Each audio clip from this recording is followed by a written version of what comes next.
Саламатсыздар ма? Бүгін сіздерге үй жағдайында давлениесі көтеріліп жатқан кісінің қанын алып, давлениясын түсіруді көрсетеміз сіздерге. Артынша қанын жуып жібереміз. Мына система қан алатын система мынау. Обычный системада болады. Соны аламыз да кесіп тастаймыз мындай жерінен.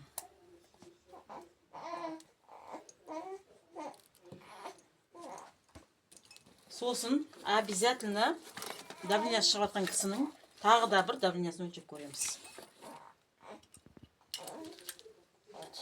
Давлениясын өлшейміз.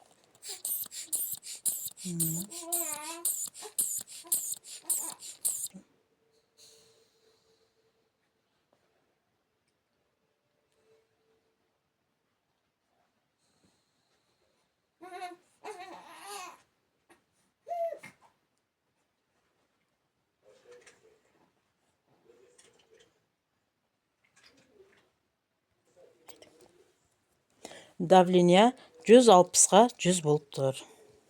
Мына кескен системамызды енді ыдысқа саламыз.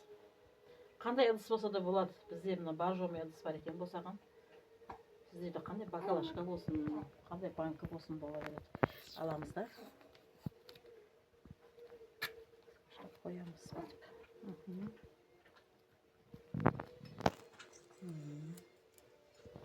Осылай тұрады.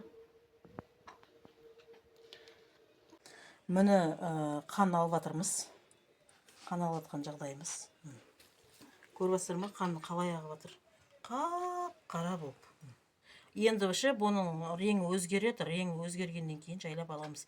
Реңі өзгергенше дегенде 200-ден кейін жайлап өзгереді ғой, сұйылады өзі.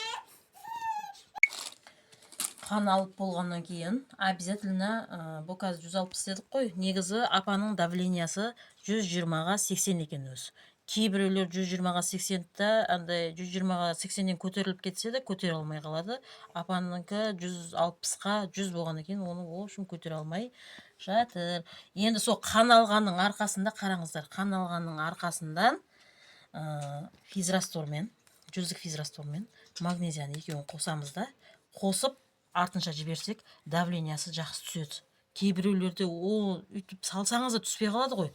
Қан сұйылғаннан кейін салса бірден түседі. Соның артынан сразу тағы да 200-дік физрастормен жуып жібереміз. Сонда қан тазаланып жуылады.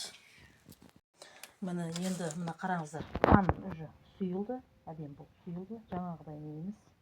Енді жаймен мына өшіреміз. Өшірдік. Қандай қан алды? 200-250 миллиондай қан алды. Сосын жүгіртті шешеміз. Шешеміз да тура мына жердің өзінен инесін ауыстырып не қыла саламыз, ала саламыз. Алып, мына системаны улаймыз.